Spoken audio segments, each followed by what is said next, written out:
What's up, everybody? Welcome to America Fire. This is Ace, and oh my God, it happened.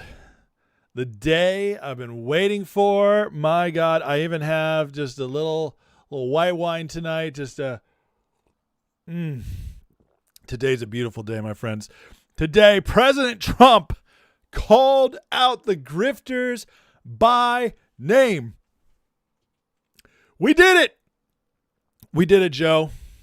I feel so freaking validated after we've done this for so long. I've been calling out these people for so long, and his statement was so beautiful.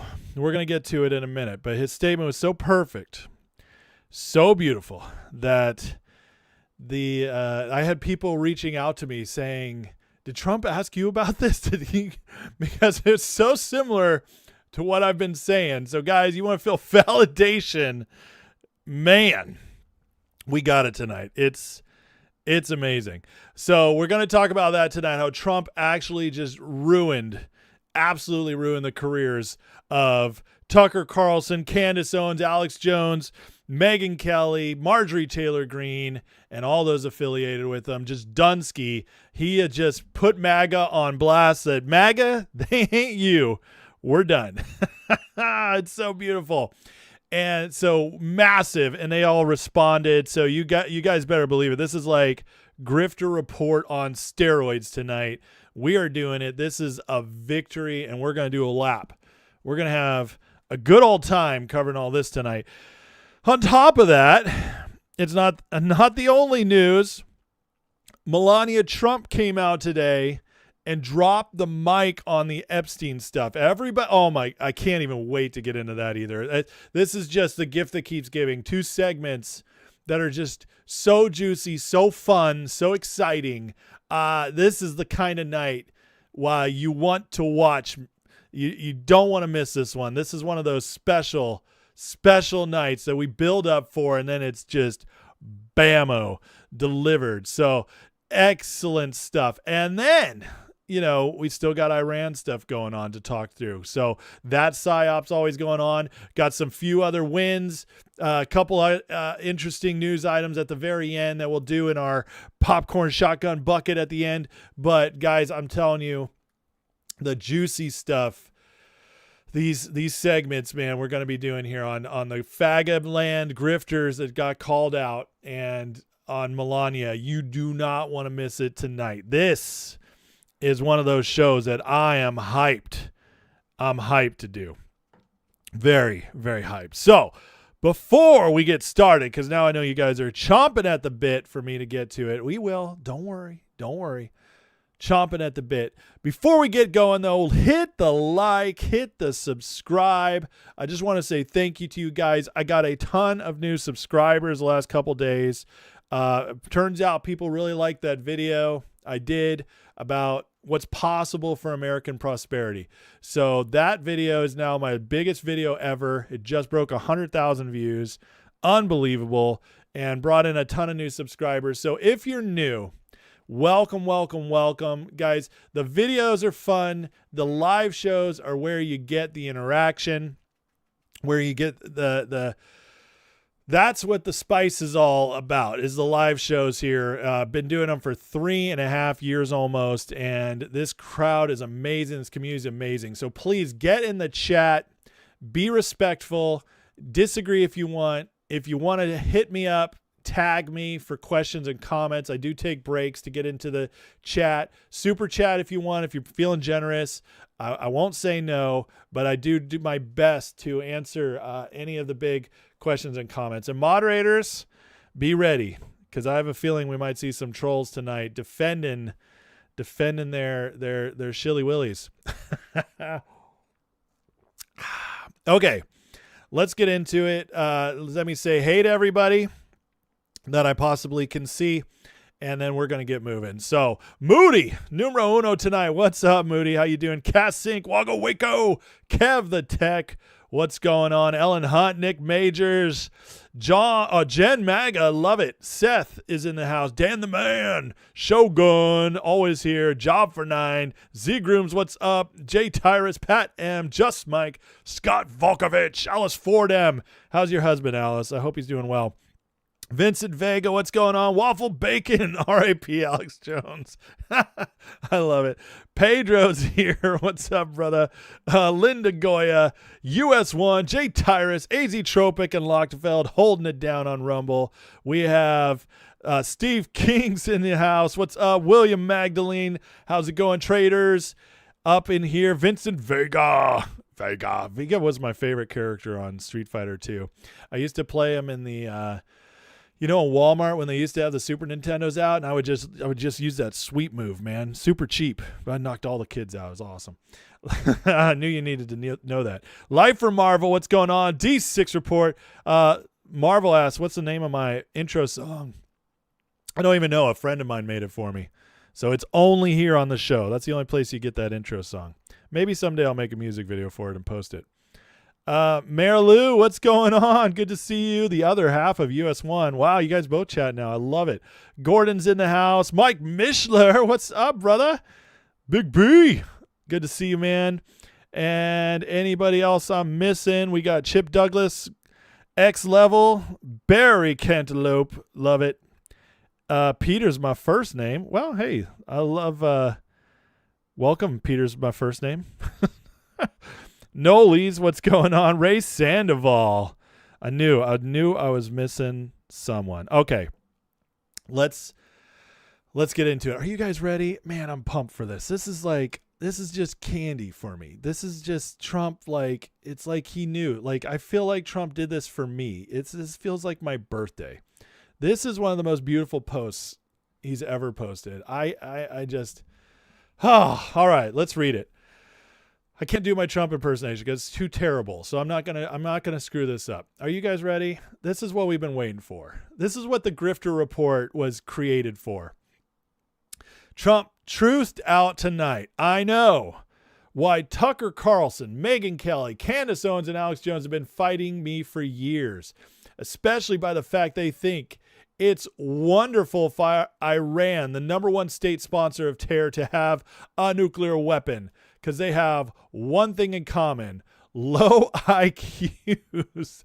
They are stupid people. They know it. Their families know it. And everyone else knows it too. Look at their past. Look at their record. They don't have what it takes. They never did. They've all been thrown off television, lost their shows, and aren't even invited on TV because nobody cares about them. They are nut jobs, troublemakers, and will say anything necessary for some free and cheap publicity. Oh my God, I love this so much. This is what I voted for. I'm so happy right now. I've been waiting for this one. Where am I now? They think they get some clicks because they have third-rate podcasts, but nobody's talking about them. Their views are the opposite of MAGA. Or I wouldn't have won the presidential election a landslide. MAGA agrees with me, and just gave CNN 100% approval rating of Trump. Not hand-flailing fools like Tucker Carlson who couldn't even finish college. He was a broken man when he got fired from Fox. He's never been the same. It's so funny. Perhaps he should see a good psychiatrist. Or Megyn Kelly, who nastily asked me the now famous only Rosie O'Donnell question. Or crazy Candace Owens, who accuses the highly respected First Lady of France of being a man when she is not, and will hopefully win lots of money in the ongoing lawsuit. Actually, to me, the First Lady of France is a far more beautiful woman than Candace. In fact, it's not even close.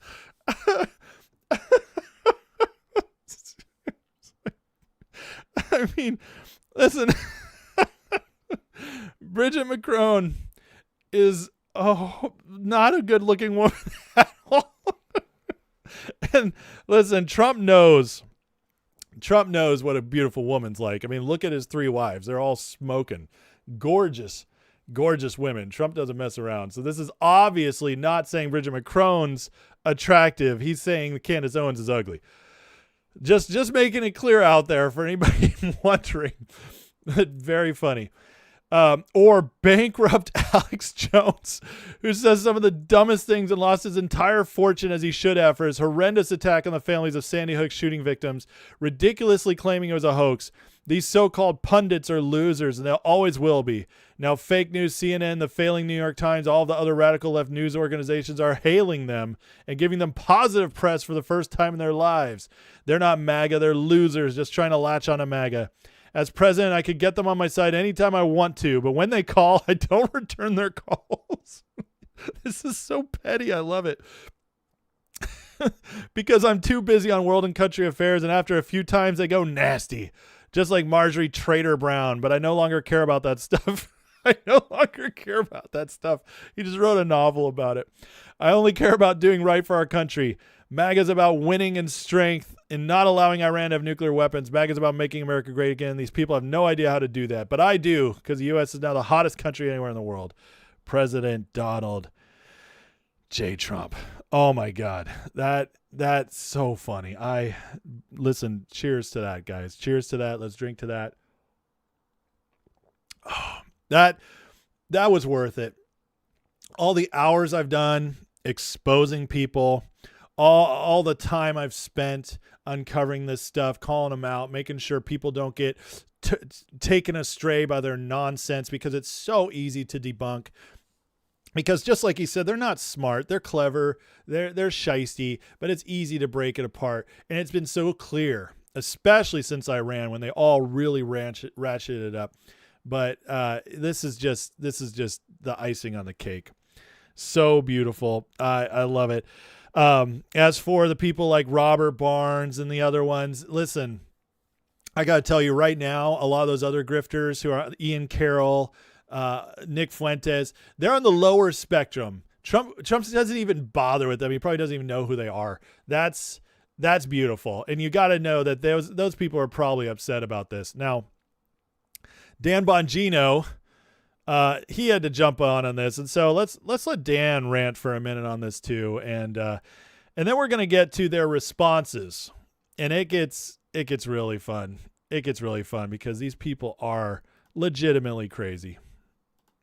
It's really crazy when a Reuters reporter on Twitter is giving you a more realistic assessment than the people secreting themselves inside of our own so-called MAGA tent who are telling you Trump's gone crazy, the 25th Amendment. What are you talking about, liberals? No, I'm talking about people pretending to be one of us who grifted off the Trump administration the entire time. That's what Scavino's talking about. A bunch of influencer bullshitters who tried to make a fortune off Trump's name. And the second a level 10 decision had made, they shit the bed, started freaking out, doing this bullshit routine. Trump has lost it. He's gone crazy.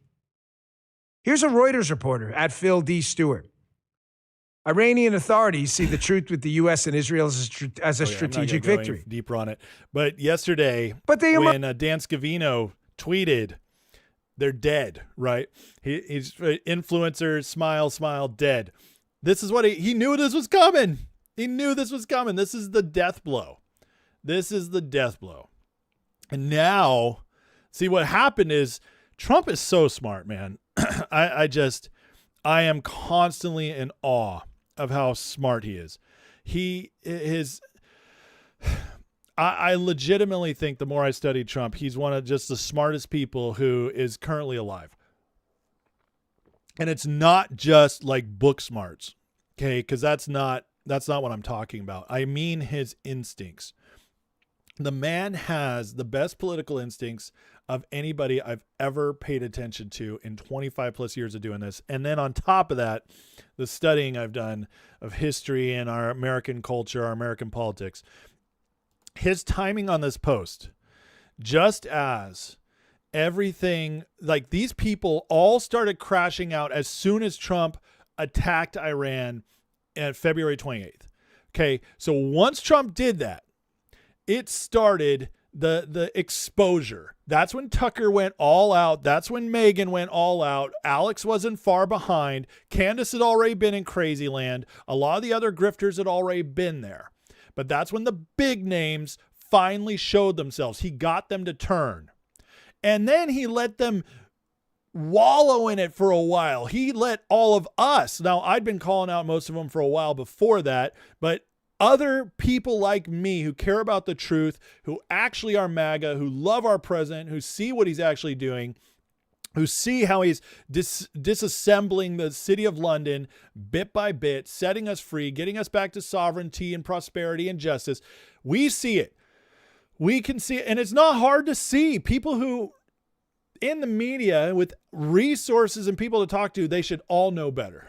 And they don't, especially Alex. He's supposed to be, I'm supposed to be the conspiracy guy. I see all the angles. But I can't see these with Trump. Oh, because I'm actually a puppet. I'm actually a controlled puppet. He came out. We see all them, and Trump let them wallow in it. And then what did Trump do? He waited till they went nuclear in their attacks. Tucker calling him the Antichrist. Alex Jones calling for the 25th Amendment. Candace Owens calling for people to turn against him. And then, after getting them all to go nuclear, he gets a ceasefire. Makes them all look absolutely retarded and exposed. And then 2 days later, he drops the nuke on them. And guys, the timing of all this, I'm telling you, there's no way it's coincidence. No way at all. Trump, I guarantee you, he's a media junkie. He's been watching this and waiting for the moment to strike. He hit them at the best possible time when the most eyes are upon him, when the most people are saying, what the hell is going on with Tucker? What is going on with Megyn? What? We don't understand. He waited till everybody was at that point, and then he strikes. And now everybody's like, oh my God, Trump just knocked him back. And right now, Trump's approval is the highest it's been in a while because everybody's excited about the fact there's a ceasefire. 66% approve on the ceasefire. That means Trump has more people right now happy with him than have been in a few months. So he waited till he's at the most popular, they look the most ridiculous, and calls them out. And now they're left flailing. And I guarantee you, the first couple shows back after this are going to have high ratings because people are going to want to see what they say. But this is the beginning of the end for these guys. I guarantee you by the end of this year, none of these people will be even close to as influential as they were. And some of them might go Democrat just to try to get those checks, as the Democrats will happily pay for them. So it's at the point now. What Trump just also did is he gave them all 100% permission, all the other people, to call him out now. People who might have been in the middle, who weren't quite sure what was going on, who weren't quite sure where Trump stood on this, they're all out. Bo Snerdley, who knows who Bo Snerdley is in the chat? I bet some of you guys know. Most of you won't, but some of you will remember. Rush babies will remember. Bo Snerdley, the man who worked the closest to Rush Limbaugh for 20 plus years, knows Rush better than anybody. As far as I'm concerned, he carries the spirit of Rush with him. The king, Rush Limbaugh. And he calls out Marjorie Greene tonight after what Trump did. He starts calling her out today. Thank you, Marjorie. Try to remember how much or little your opinion matters to most Americans these days. That's where Rush Limbaugh would stick, guys. That's where he would fall. And who's more MAGA than Rush? Rush, the king, the original MAGA before Trump, who carried the torch, who started this for so many of us, opening our eyes, who Trump gave the Medal of Freedom to. One of the most touching moments in conservative history. Rush would have never abandoned Trump because he would have seen it, because Rush was the real deal.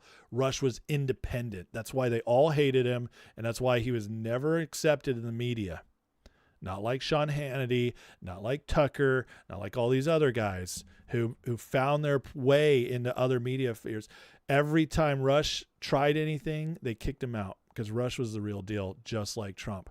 And Rush was stuck, and I'm telling you, Rush was so much better than any of these buffoons, and Bo Snerdley is calling it out, proof of that.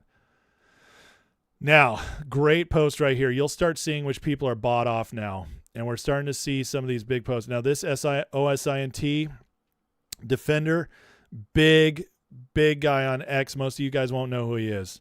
But that's not the point. The point is, because what Trump just did, the people rushing to their defense, we're starting to see more and more. Part of Iran, because Iran is attached to City of London, that's the real enemy, because Iran was breaking us free of them.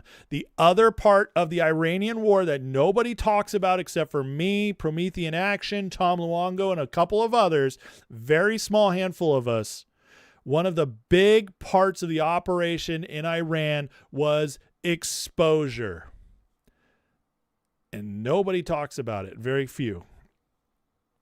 But it was, because Iran is the key to so much of what City of London still wants to do. And so when Iran got attacked and Trump cut off City of London's control from Iran, all of a sudden it was all assets deployed. We cannot lose Iran. We don't care if you lose your reputation that you've been waiting and holding on to and building, because it's time. It's time. And we're starting to see it. Okay. Now, this is the response we're getting tonight, and it's really exposing some people. Owen Schroyer, Alex Jones, Candace Owens, Tucker, and Megyn need to do a panel response to Trump's post ASAP. No attacks, policy and results. It'll get 100 million views and force the administration to admit defeat on policy and results, or generate results we voted for. This is so stupid. This guy, these people are so out of touch. They're so incredibly out of touch, okay? Alex, Candace, Tucker, Megyn, they don't have anywhere near that power anymore. Not even close. Okay, and if they all came together, it might get 100 million views over 3 or 4 months, and it's going to be people who are curious. It's going to be other countries. It'll be bot views. There'll be some legitimate views out of curiosity. It won't move the needle an inch, because these people have no power. If they had power, Trump, his popularity wouldn't be going back up as it has been the last 2 weeks. The Republicans wouldn't be closing the gap on the Democrats as they have been the last couple of weeks. Trump played these people, and they exposed themselves, and now they're all scrambling, trying to find an edge to hang on to. Just, please, we're going to drown here. But they also, people like Owen here, they believe they're still important, because they still get views. But I'll tell you, Candace has already been exposed. We saw, and I showed you guys on the show, when Candace, the bot army jumped on her page and started, it was the wrong bot army. Her paid bot started asking for Hassan Piker. That was hilarious.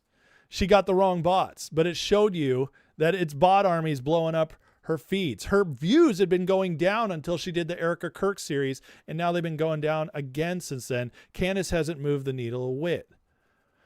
Tucker, the same thing.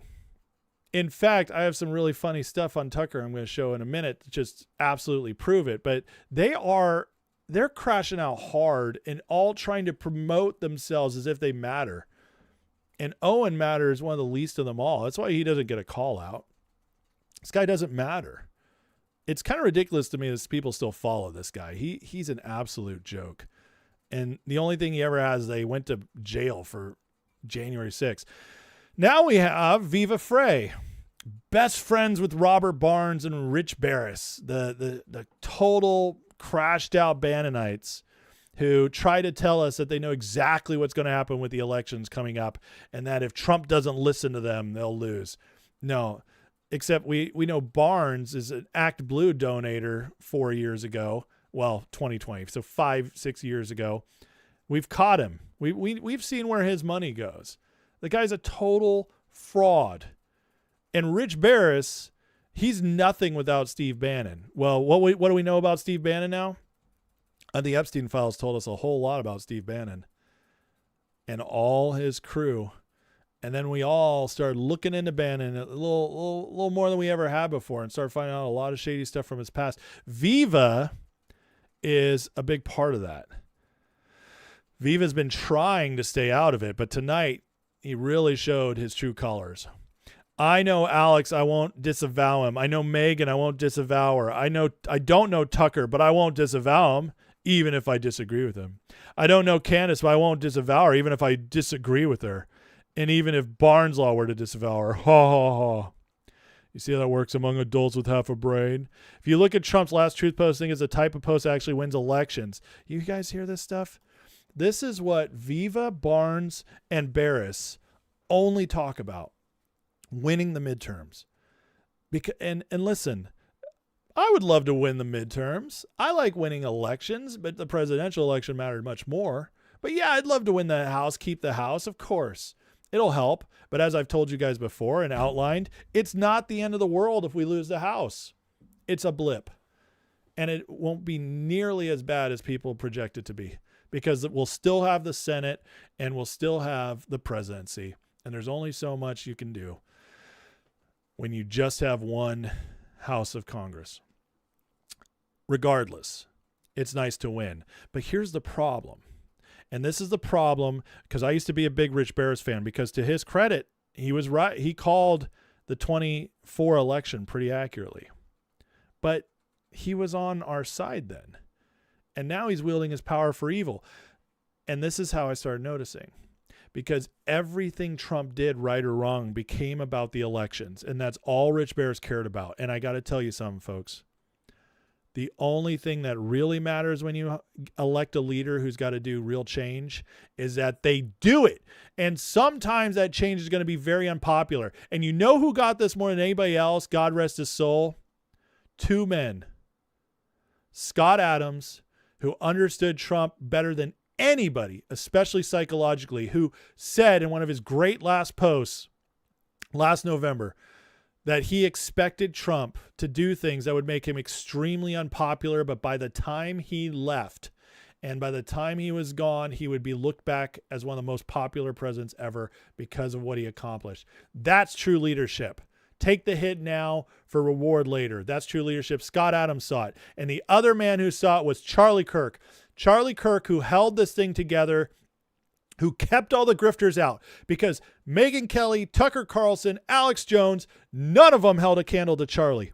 Because if they said anything stupid, Charlie would put them in their place, and he would do it with class, and he did it in a way that commanded attention. And Charlie, even if he disagreed with the president, he was loyal. And he always brought it back to, I trust President Trump. Always, even in Iran. And that's the part people don't talk about. They like to clip him and say, oh, Charlie was against Iran. Yeah, but he came back and said, but I trust the president. Always. And that's what a good soldier does, because we fought to get President Trump elected against all odds twice. We watched him fight as he took a bullet for us, as he took case after case after case, illegal lawfare over and over again, trying to put him away for life, trying to rob him blind of all of his money. We watched it, and we watched him keep coming back for more, taking the hits and winning in one of the most inspirational runs any human's ever done, especially in America. Unbelievable. And we're supposed to crap out on him after all of that just because sometimes we don't understand what he's doing. I can tell you, it's actually not that hard to understand when you understand the big picture and when you really know the mission. But also, the wins have been unbelievable in 15 months. Charlie and Scott got that. And all these people who said they were friends of Charlie's especially, and Scott, they're all just totally crapping on their graves. And it's disgusting. Scott Adams and Charlie Kirk were great men. These people are pathetic losers. Every single freaking one of them. I cannot stand them. They are the worst kind of people. And the fact that it's so difficult for them to see, they were waiting, and I wouldn't be surprised if, like Candace and all this stuff, she's commissioned to distract on Charlie's death just so You don't look at her. And you don't look at these guys. But these are the real frauds, folks. And Viva is one of them. But he's also not important enough to be talked about. Another one of them who didn't get mentioned, but it's just really shown his true colors this week, Sean Ryan, who posts earlier today. So far this week, Trump threatened to wipe out a civilization on Tuesday. That's the fakest news of all. Even though Trump tweeted it, it's so clear as day he didn't mean it, but whatever. Announced a ceasefire. Israel leveled parts of Beirut on Thursday. Iran shut the Strait of Hormuz again. Lie. That's absolutely fake news spread by the media. I'm sure a few of you got duped because it's everywhere. It's just not true. It's just not true. They've threatened it, but it hasn't happened. Gulf states intercepting drones. That's true, but that's just the insanity of Iran. 13 American members are dead, 34 Iranians killed, 1,500 dead in Lebanon. What he doesn't tell you is that's all Hezbollah. 90 to 99% of that is Hezbollah terrorists. That's what he should really say. But these people are frauds.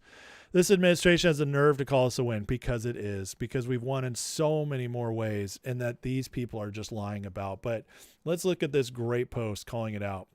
Sean Ryan, I know my comparing you to Rachel Maddow seems like a joke, but I can assure you it's not. As a former SEAL, sat in briefing rooms and theater, run ops against jihadist networks, and built a platform interviewing many sharp people, you of all people should understand how this works. Despite all that, you're sitting here and pushing posts like a cable news commentator.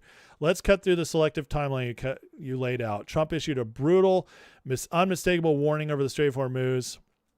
That wasn't a bluster. It was quite literally combatant messaging. Absolutely true. Jihadist Islamists like RJC, Hezbollah, Hamas, Houthis, and their ilk don't negotiate in good faith or respond to polite diplomacy. 100% true. Anyways, he just goes on to destroy them. Iran quickly closed the strait back up because they're purveyors of Taqiyya-style negotiations, just like jihadists, but they didn't really close it.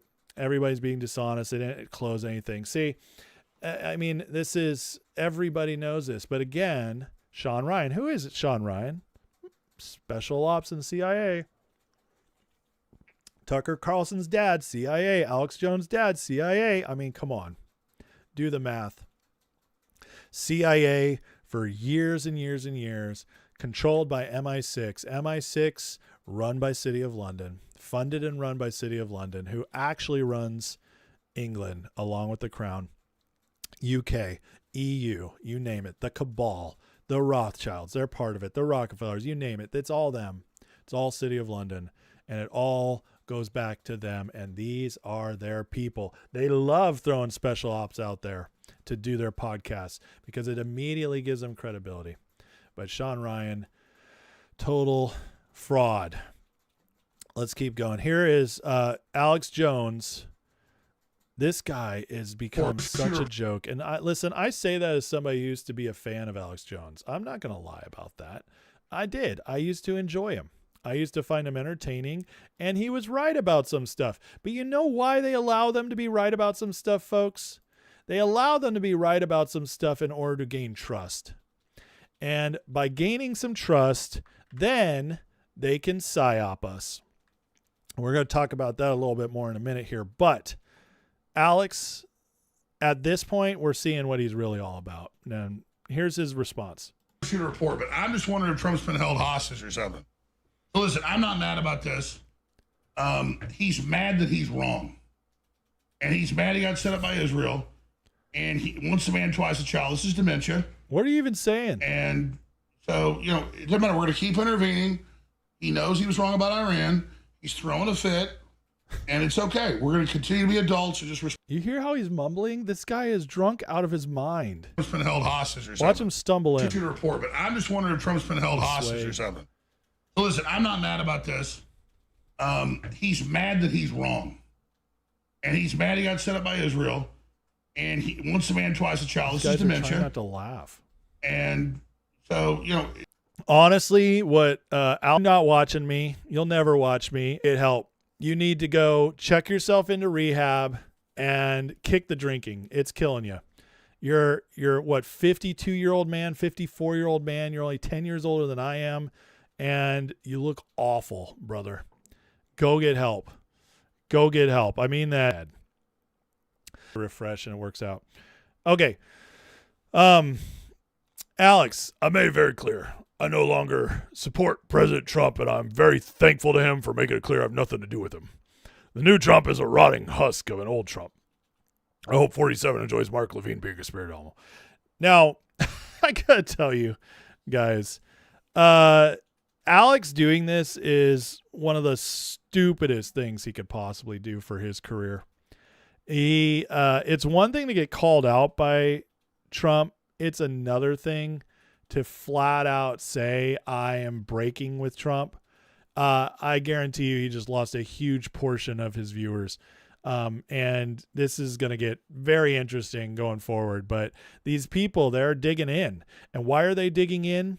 Because they can't, they're so far out there now. They can't come back. If they come back at this point, nobody will take them. So now they have to find another lane to maintain influence. And so they're all doubling down on that. Alex went on tonight and added this right here. Emergency message to the White House. The president is under the greatest witchcraft attack anybody's ever seen. Every Christian in the White House, call for a fast. J.D. Vance, Susie Wiles, Carolyn Levin, or anyone else close to the United States throne of power must lead the nation fasting to break President Trump free from Satan's chains. Oh, my God. I mean, this one offends me as a Christian who's done deliverance ministry for 10 years. I got to tell you that that's not how it works. I just got to tell you right now. Satan can't just walk in and get a hold of you. You gotta give him access through some either crazy sin or some horrible belief system you have. And that's how the devil gets in. It's not just like one day you wake up and the devil's got a hold of you. So he doesn't have that kind of power over anybody who's got a Christian, especially not in the kind of prayer President Trump's covered in by the millions and millions of Christians who pray for him every night, including us.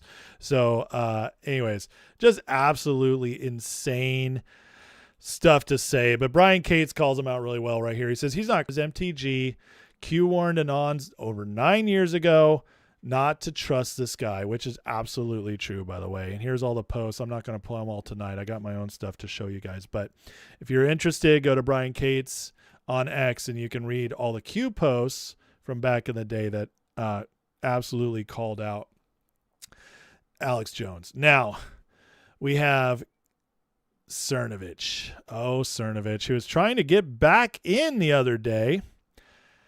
And what happened with old Cerno when he tried to get in? Well, he's already turned back. He's calling out. He's protecting Alex right now. Alex Jones, I got to do Cernovich's little gay voice. Alex Jones is Trump's biggest supporter. By far, back when InfoWars was bigger than all of cable and network news combined. This was in 2015 before the censorship crackdown, which Trump did not fight. Trump let everybody get canned and didn't do anything to fight, or get banned and didn't do anything to fight back. So Cernovich calling him out.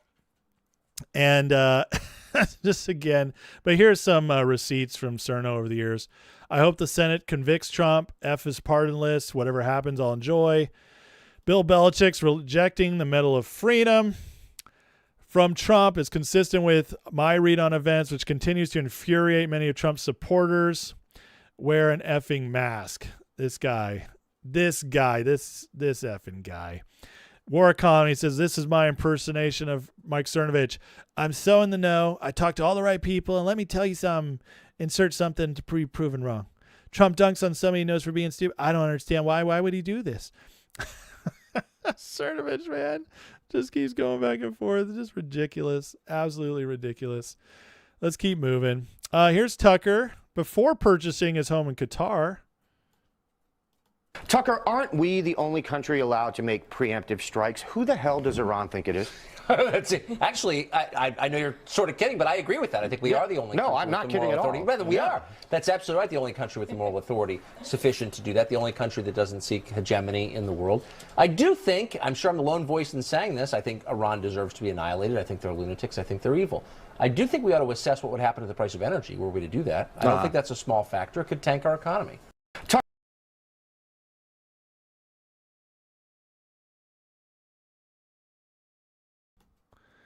How long have I been muted? That was weird. I'm not saying you can't change your views. but neocon Tucker back then, listen, it's very rare to go that far from where you are. Because even if you did, you would at least say, I mean, I understand it. Like for me, I have different views. And sometimes I express them here where I tell you guys, this is where I'm at now, but I understand where people were because I was there. That's what you do. But, it's like you don't go full on like people are crazy just because you change your views all of a sudden. That's not how it works. That's not how intellectually honest people act. And so Tucker, again, just proven to be a fraud. Not only did he, once call out, like saying how much he hated Trump in a text message that we've all seen.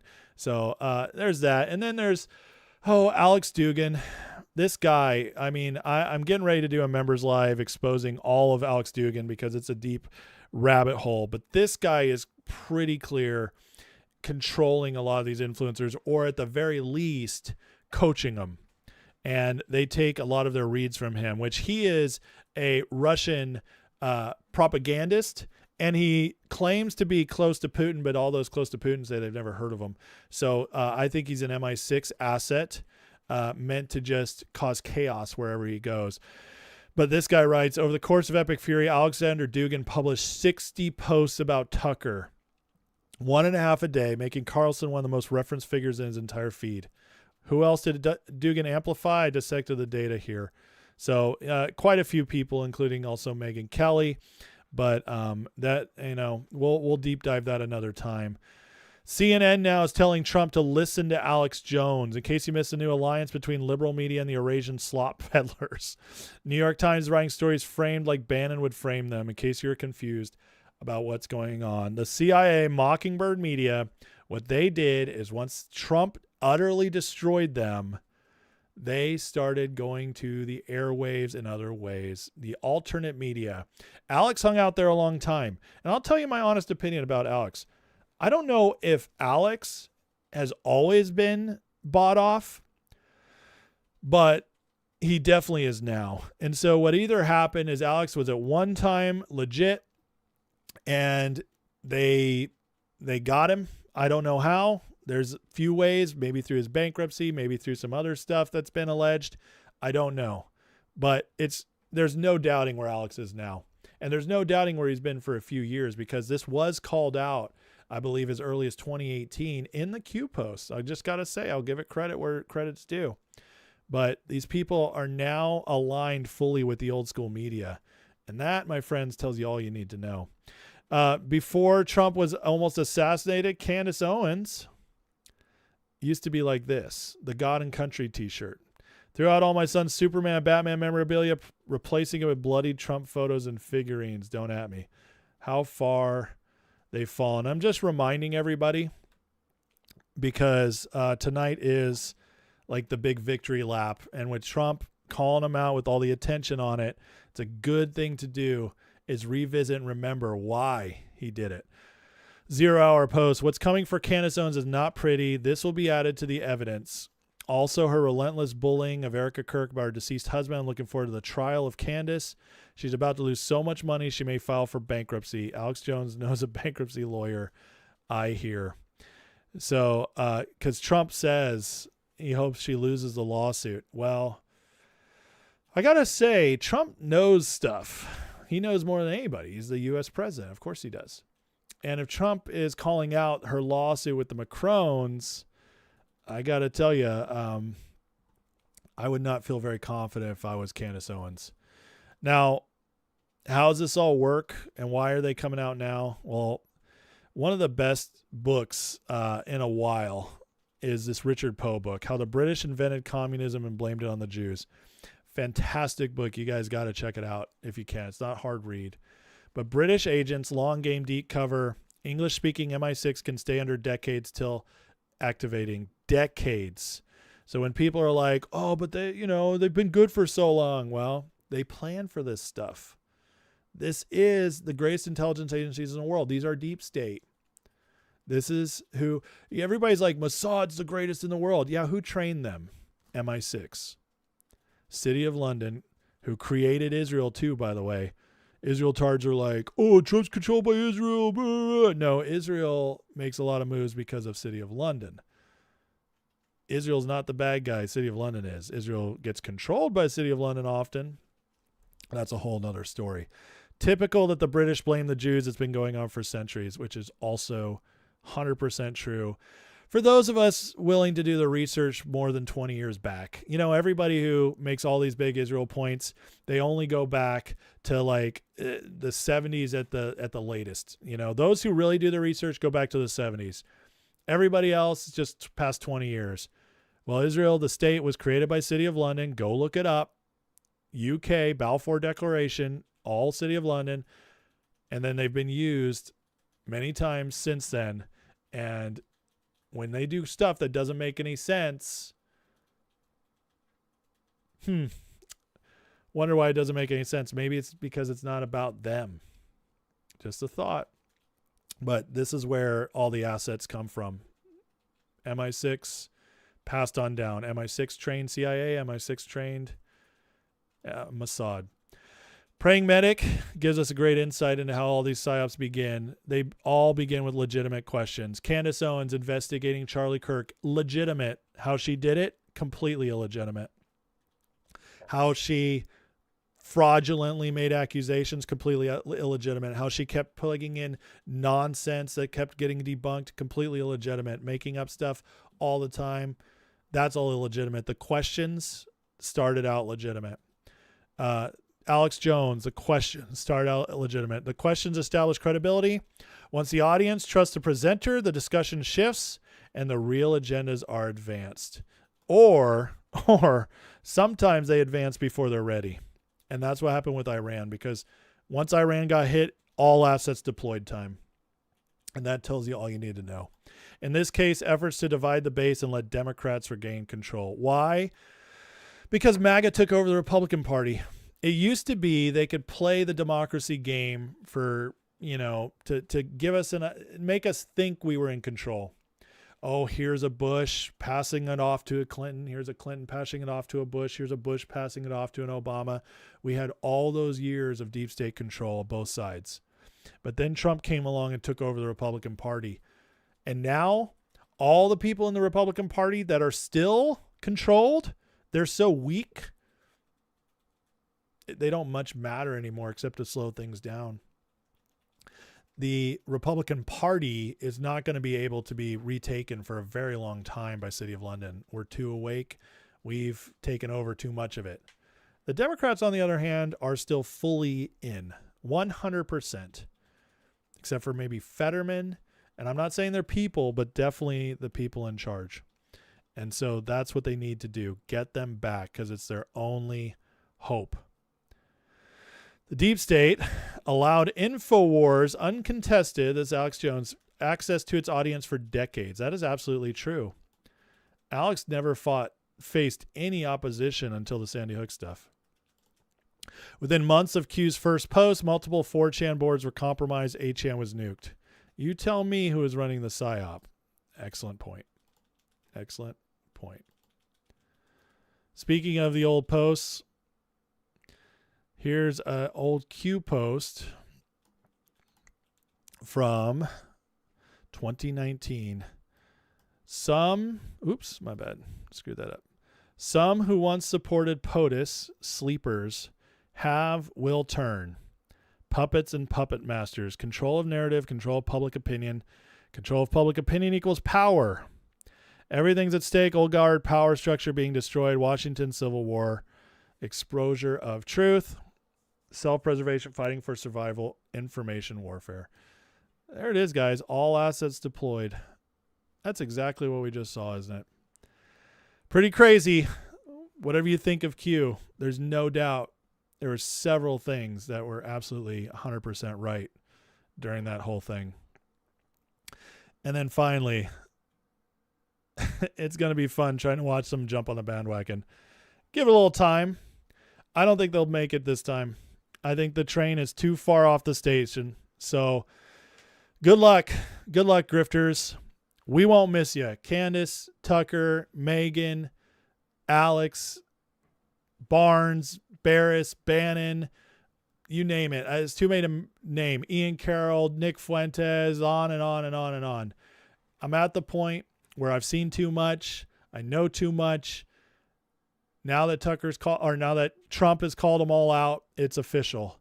They're done. They're no good for us, and don't come crawling back. We have war to win. We have an information war to win. We have a real war to win. We have a kinetic war to win in Iran, and we have the war of all wars to win with City of London and the cabal, the deep state, once and for all, obliterating them.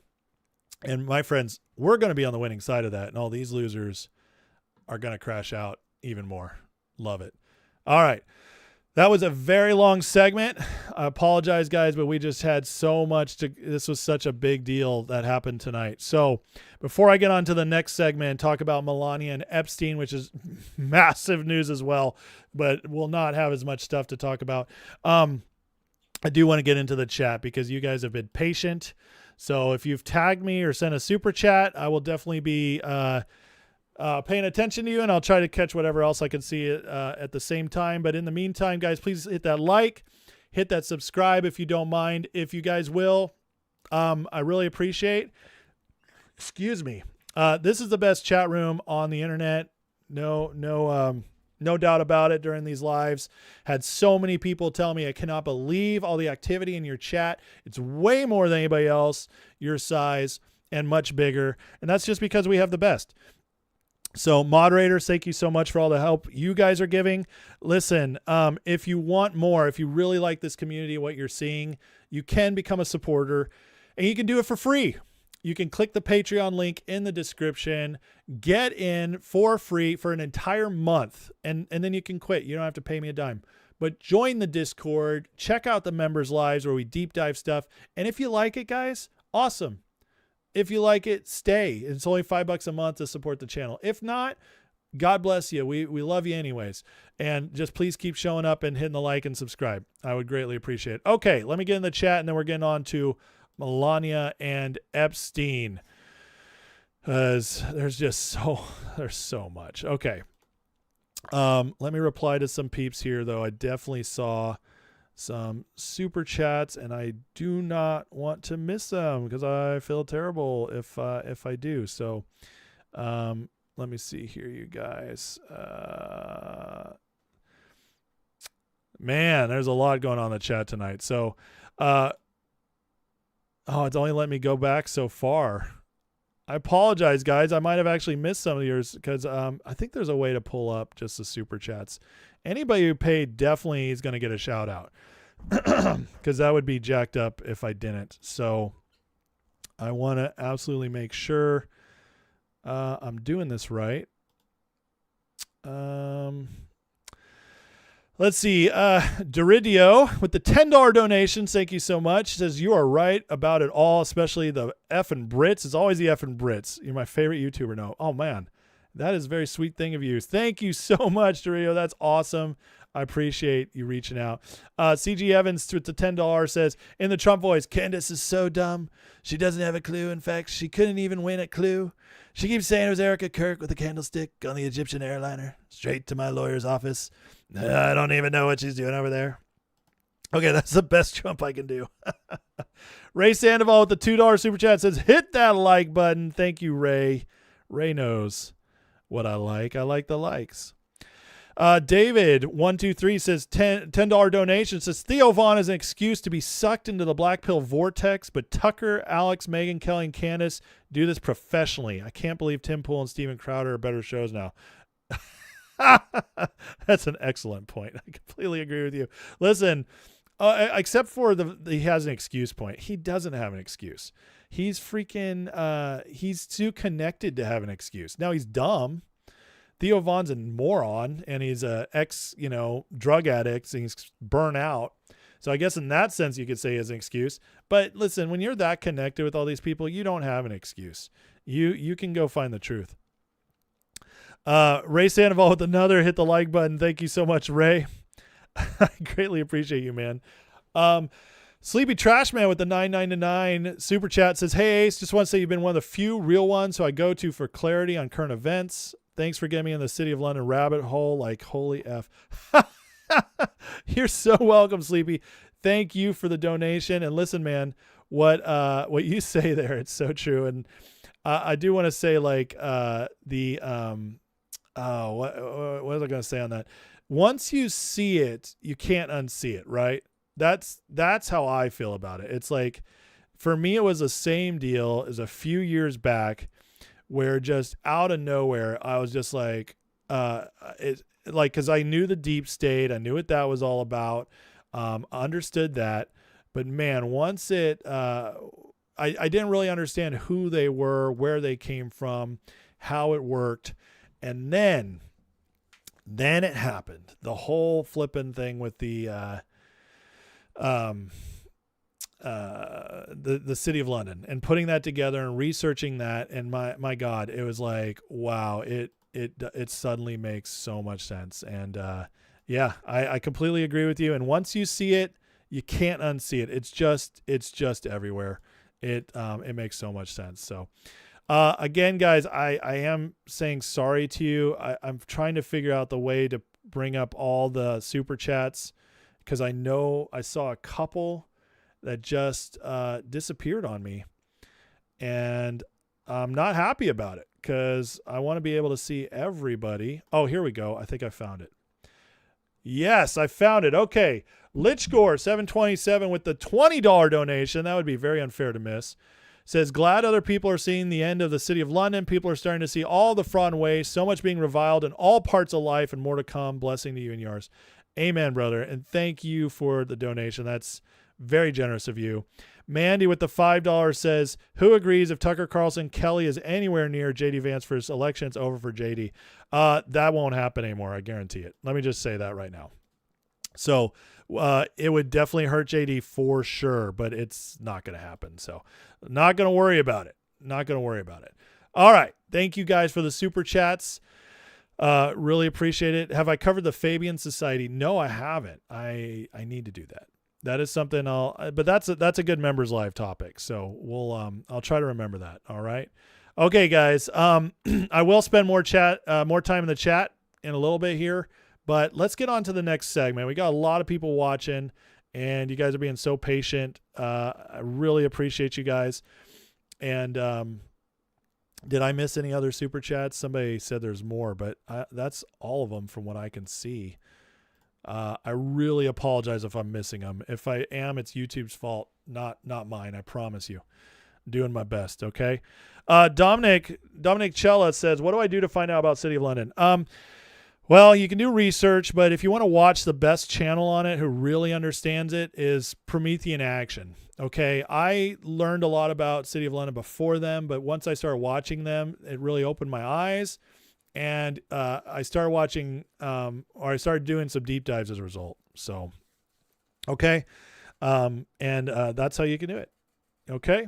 But anyways, you guys are awesome. All right. Let's get on to the next segment with Miss Melania Trump. Now, today, Melania Trump blasted out the Epstein stuff and shocked the world for a few reasons. A, so many people thought that Trump had done the war in Iran to distract from Epstein, the dumb people. Let's just be honest. Not the good people, the dumb people did. And along with that, they thought Trump was trying to run away from Epstein stuff. So it was like, oh, he's being so quiet. He just got rid of Bondi. They're trying to move on from Epstein completely. And then Melania Trump came out today and just put everybody on blast. And here is her statement. The lies linking me to Jeffrey Epstein need to end today. She did this spoken, by the way. It was like a 6-minute thing, but I'm going to read it. The individuals lying about me are devoid of ethical standards, humility, and respect. I don't object to their ignorance, but rather I reject their mean-spirited attempts to defame my reputation. I've never been friends with Epstein. Donald and I were invited to the same parties as Epstein from time to time, since overlapping in social circles is common in New York City and Palm Beach. To be clear, I never had a relationship with him or Maxwell. I am not a victim. Epstein did not introduce me to Trump. I met my husband by chance at a New York City party in '98. The initial encounter with my husband is documented in detail in my book, Melania. First time I crossed paths with Epstein was in 2000 at an event Donald and I attended together. At the time, I'd never met Epstein, had no knowledge of his criminal undertakings. Numerous fake images and statements about Epstein and me have been circulating on social media for years now. This is wonder why she's so against the AI deepfake stuff. Be cautious of what you believe. Images and stories are completely false. I'm not a witness or a named witness in connection. My name has never appeared. I've never had any knowledge of him or his victims. Now here's where it gets saucy. I have never been legally accused or convicted in crime with him. False smears about me, looking to cause damage to my good name to gain financially and climb politically must stop. My attorneys and I have fought these, so she's putting them on blast. And now, here's the fun part. This is where it gets very interesting. Now is the time for Congress to act. Epstein was not alone. That's so fascinating. Several prominent male executives resigned from their powerful positions after this matter became widely politicized. Of course, this doesn't amount to guilt, but we must work openly and transparently to uncover the truth. Fascinating. I call on Congress to provide the women who have been victimized by Epstein with a public hearing specifically centered around the survivors, give their victims opportunity to testify under oath in front of Congress with the power of sworn testimony. Boom. Wow. Okay, there's so much to unpack here. This is a crazy statement. Okay, so listen. Everybody was, first of all, for all the people that said Trump was done with this, trying to hide, he literally just had his wife come out and say, there are more people involved in this, and we need to find out. Boom. That just completely destroyed that narrative. So now Trump's wife is on record saying more, and she did it from the White House, which means she had his blessing. Next, she just put all the frauds on blast because all those victims that were hanging out with Thomas Massie are frauds. The vast majority of them. They did a commercial for the Super Bowl paid for by Reid Hoffman, who is one of the worst offenders of hanging out with Epstein. He's total trash. He is one of the biggest dirtballs there is, and they used his money to do a commercial. They also have not come up in front of Congress where they would have immunity. Thomas Massie claimed he had names, never came out, would have immunity to let them out from the seat of the Capitol. You can do that as a congressman. This is how we prove they're frauds. And now Melania just called him out. I didn't see this coming. I knew there would be more Epstein stuff, and I had a feeling Trump had an ace up his sleeve on this, but I had no idea what it was going to look like. I thought maybe there would just suddenly be arrests out of nowhere and they'd pull some people in, or there'd be some like found files. I did not expect them to send out Melania to put them on blast. Unbelievable and extremely genius. Incredibly genius. This, guys, is awesome. Let's keep going. MJ Truth Ultra, do you understand what Melania Trump just did? She just called for the Epstein survivors to be put in front of Congress and testify under oath. Why? When they've been so damn nasty. When the Epstein survivors first came about, I was very sympathetic because I have a sympathetic heart for victims, but then I understood who funded them. Then I understood they were dead silent when Biden was president, but wanted to get loud when Trump became president. Melania Trump just said to them all, testify under oath or shut the F up. Boom. That's massive. See, all the narratives about the Trump administration trying to hide the Epstein stuff is such utter nonsense. But Trump, what does he always tell us about warfare? You don't tell him what you're going to do. Trump, just like I said he would, rug pulled them in December, or it was November, when he held back, acted like he was running from the Epstein files. They're a hoax. Don't bring them out. And then on the night when they were about to lose the vote in Congress, the House was going to pass it by about 1 or 2 votes, and the Senate was going to shut it down. It wasn't even going to make it to his desk. Donald Trump, they knew it too. They never wanted the files to come out. It was a game. And Trump called their bluff. And so right when it was about to go down, Trump blasts them on Truth Social, let it all come out. We have nothing to hide. Boom, House passes it almost unanimously. One person doesn't vote for it. Boom, Senate passes it almost immediately. Boom, Trump's desk 24 hours later, signed. Unbelievable, crazy, amazing rug pull. And then all the files come out. What do? They vindicate Donald Trump as innocent. And they show that Epstein was majorly involved with the Democrats. I love it so much. And then what was their next narrative? Oh, there's more, guys. There's more. Is there? Well, we were told everything left was either basically pornography or files being held for further investigation.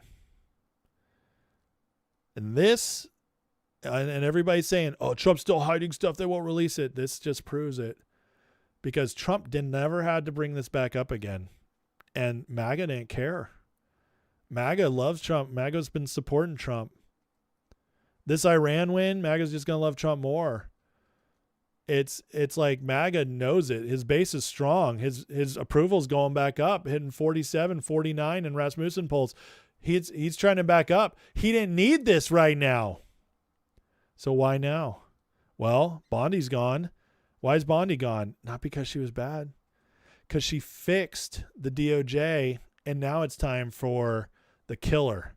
Bondi was the admin, fixed the DOJ. Now you bring in the killer.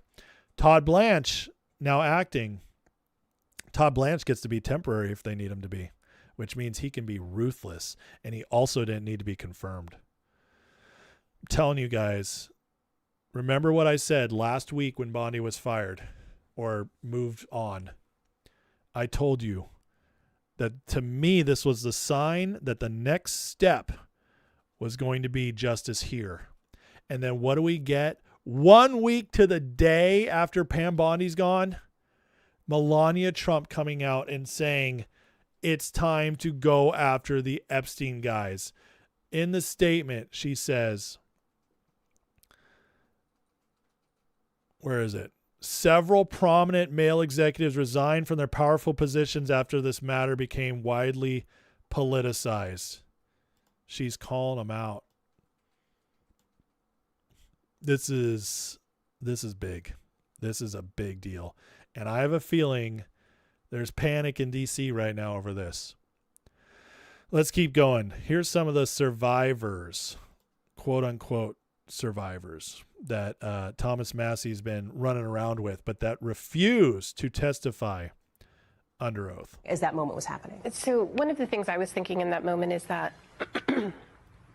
it is such a simple act to turn around and say, I apologize for the terrible job our DOJ did in releasing, that is something that is completely inappropriate. To take responsibility for that, for the damage they did to us, not to state it as, yes, we understand damage was done. No, to us. It was such a simple thing. And it's something we teach children, to take accountability, to recognize when you've made a mistake and you just apologize for it. So there wasn't even an adult in the room that could apologize for the damage done to children and girls. Look at that smile. Does that look like somebody who's literally hurting over Epstein stuff? That looks like somebody who's like really excited to be on TV. That's what that looks like to me, guys. Just saying. And then what was her whole statement about? It wasn't about seeking justice. It was about they hurt us. It's all about us. That's not how victims talk, man. I've worked with victims of SA abuse. I've worked with crazy stuff. That's not how they talk. I want to take a moment to acknowledge the Epstein survivors who are here today. I'm a career prosecutor, and despite what the ranking member said, I have spent my entire career fighting for victims, and I will continue to do so. I am deeply sorry for what any victim has been through, especially as a result of that monster. If you have any information to share with law enforcement about anyone who has hurt you or abused you, the FBI is waiting to hear from you. I want you to know that any accusations of criminal wrongdoing will be taken seriously and investigated. And there it is. Bondi with a class act statement to the victims, giving them an open door. And yet nobody wants to take it. It's just, what? That just doesn't make sense to me, guys. That's pretty crazy. Unless they're totally frauds. And then Thomas Massie, by the way, let's just take a second and acknowledge what a classy first lady we have. Donald and This, I mean, man, she doesn't get enough credit. Thomas Massie, First Lady asked Congress to bring Epstein survivors in for testimony. With all due respect, that's Todd Blanche's job. What? You guys have subpoena power. You're the freaking House. You are the Congress. It's Todd Blanche's job to subpoena victims of Epstein and make them testify? No. They come in and they can testify of their own accord. They're victims, remember? What a deflection. My God, this guy is pathetic. Rokan and I already gave brave survivors a chance to tell their stories at Capitol Hill. They didn't. Pam wouldn't acknowledge them. We just watched it. I hate this man. He is such an evil, evil man. Thomas Massie is so disgusting. I just can't. Oh. And does me or Massie seem a little upset Melania wants the Epstein survivors to testify under oath? Weird. Yeah, it does seem a little weird, doesn't it? It does seem a little weird there, Massie. Because Massie's entire role is just make sure everything doesn't happen from the other side. Okay? Massie's completely a deep state asset. It's make sure things don't happen and hide under the cover of libertarianism or principles, which is such BS. That argument gets torn apart real quick. But on the Epstein stuff, Massie's entire role was to attack Trump with the Epstein stuff from his own side to give it, because if the Democrats did it, nobody would have cared as much. And they wouldn't do it anyways because they knew they were in them. But with Massie, you got a validation you didn't get the other way. They used him and they're still using him. And it's really his only job. He's got nothing else. He's got nothing else to do except spout off on Epstein. The fact that Thomas Massie can't be like, this is wonderful news. This is the right response. If you're serious, if Thomas Massie was legit, this is the right response. You come out and you say, this is wonderful news from our FLOTUS. I was terrified. I was scared that President Trump had moved on from this. And I really want the victims I know would be happy to testify. I will talk to them immediately and we'll get this set up. That is what the right thing is. But no, he's playing games. Who plays games in something this serious? Nobody, unless you're a total fraud asset. Gina Milan posts, the Epstein survivors have now made a statement. They aren't going to testify under oath. Oh, why? Let's read. For curious minds want to know why you wouldn't want to testify. Survivors in Epstein have already shown courage by coming forward, filing reports, and giving testimony. Oh, asking more of them now is a deflection of responsibility, not justice. Just talk about deflection. Unbelievable. First Lady Melania is now shifting the burden onto survivors under politicized conditions that protect those with power. The DOJ, law enforcement, prosecutors, and the Trump administration, which is not fully compliant.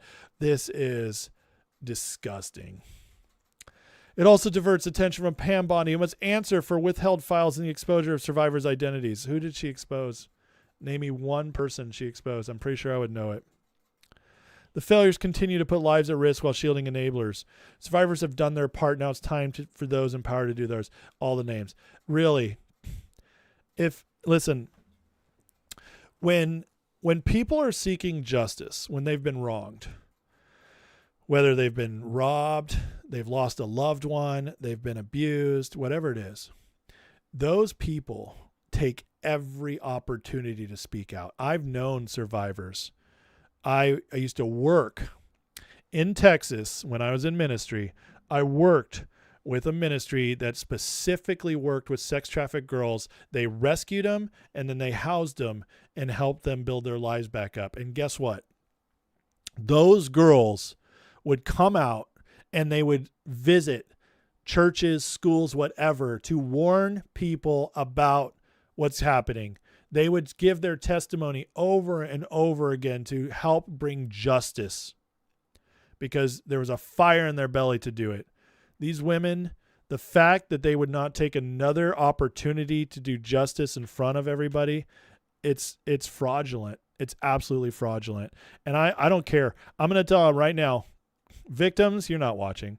But if you were watching, I'd look right in your face right now and say, I'm so sorry. I think you're a fraud until you prove us otherwise. I'm not saying that to the victims who took the payouts. There are several Epstein victims who've gone to court, who are under oath, who have been paid off by Chase Manhattan in their multi-million-dollar settlement. There are many victims who were paid off by the Epstein estate. They got their civil justice. They got their justice in Epstein being put away and killed. They are now quiet. The Virginia Giuffres, people like that, they were real. They were real. These women, none of them were in the settlements. Wonder why? Because the settlements went to real victims. So for all of these women on this list right here, those are the ones I'm talking about. And I would look you in your face right now and tell you, I think you're lying. I don't care. I'm not a Me Too movement person. I don't believe in guilty until proven innocent. So prove it to me. Prove me wrong. Come on out. Go to the Capitol and do your freaking job if you're legitimately a victim. That's all I ask. Roger Stone. I was working for Donald Trump in New York when he was first dating Melania. Epstein was not involved in any way. The smears on this kind, culture, and courageous First Lady are outrageous. So just more people backing up the Trumps. Now, we actually have somebody who does something. Anna Paulina Luna. In response, Chairman Comer has agreed to call in the following individuals listed as co-conspirators by the FBI yet given plea deals. Interesting. These ladies were running the show, bringing Epstein more victims. And they're bringing them in to testify, even though they had plea deals. That's wonderful. So why is Massey not doing this? That's pretty crazy. That's pretty crazy. Why wouldn't Massey be a part of this, celebrating this? I don't know. I thought he was the hero. So crazy. These people are, it's so ridiculous. I love this. Melania just checkmated the Epstein hoaxsters, including the recruiters masquerading as survivors, low-life pieces of trash who parade them around in front of American people as props. Ro Khanna, Massey, and M. Trader Green. You love to see it. I couldn't agree more. This is your class because they thought this issue was gone. They thought Trump had moved on, and excuse me, they were excited to use it against him come the midterms. They were excited to be like, oh, Trump's done. We're going to be able to call him out. We're going to be able to make it look like he's hiding. This is great for the midterms. Excellent, excellent news. Let's do it. And they thought they were just going to move on. They thought that the Trump administration was actually hiding stuff. Well, Trump just pulled the switch at DOJ to ramp stuff up. And Melania comes out a week later and says, we're not done with this. We're looking for justice. And then gets the gears in motion to get testimonies going again. Guys, you can think whatever you want, but that, my friend, is 4D chess. Whether you like that phrase or not, that's some 4D chess right there. I can't wait to see how this goes down. I have a feeling Epstein files are still going to be massively used to take down a whole bunch of Democrats and a whole bunch of City of Londoners. So buckle up, folks. The fun is literally just beginning. All right, let me take a break. We're going to get into the Iran stuff next, and then a quick little quick hits at the end. Some interesting things I've seen today. So, but before you guys go, or if you want to take a moment, hit that like, hit that subscribe. I really appreciate you guys supporting it. The channel, if you guys want more, the membership is free for a month. Try it out. See what you think. Get in the Discord. It goes 24/7. I'm in there. Several people are in there chatting it up. News breaks there, stock stuff, fun stuff, all of it. It's a great place to be if you want to keep up on the news and be part of a great community. We get some great discussions in there. So join the Discord, and on top of that, get access to every single members live I do, where we deep dive stuff and just get to know each other better on the members lives. And there's some old classes I taught and stuff as well. So let me catch up in the chat a little bit here. The Chizette. I saw a couple more super chats. Christina Abbott with the $7 super chat. Thank you, Christina. You're very sweet. And Ray with another $2 one to hit that like. Thank you so much, Ray. You're awesome, my brother. Let me see what I see here. Patata Tata. Start watching on your channel. A City of Londoner is a big deal here. Well, when I said that, I mean just people. City of London is the deep state, okay, or at least they're the backing of it. And what I mean by that is just people who are working for them or connected. So yeah, I don't know what else you mean by that, but if you have other questions, let me know. Excuse me. What is this? Anti-Christian? What are you talking about? Back and beyond. Anti-Christian, dude. You're talking to somebody who's been Christian since I was a kid, who served, who studied the Bible for over 25 years, who served in ministry for 10, who's done deliverance ministry. There's nobody who checks the Christian box better than I do, my friend. Jesus is my life. So, but you're obviously an idiot, so you're gone. I just don't put up with nonsense like that. Again, if you're going to have disagreements, be respectful. Because, in my house, there's not free speech. The government, I support. The government should never stop free speech. But in my house, you're not talking smack, bro. You're not going to be disrespectful in my house. This is a house for these people in this chat who want to be good, who want to have conversations, who have real questions, real comments, real fun, and real disagreements respectfully. Anybody else, I don't put up with it. So you're going to be trolling or saying stupid crap in here, you're gone. You're gone. I guess all my mods are asleep because I'm up so late, because I don't see anybody doing their job. Oh, you know what? I have a new mod to add here. D6, I'm officially crowning you, brother. I can't believe I did it before.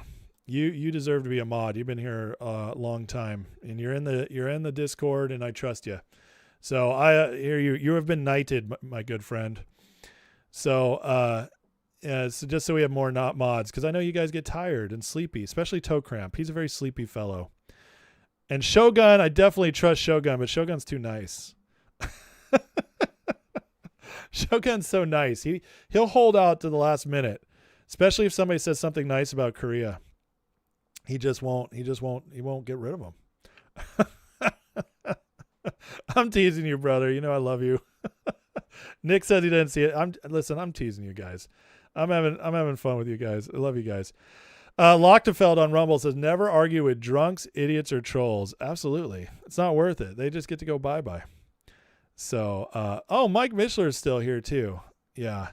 I need to make some of you guys mods. I have more people that deserve to be mods. Okay. Let's see here. I'm going to think about it and dish out some more mods just for the people who are always here.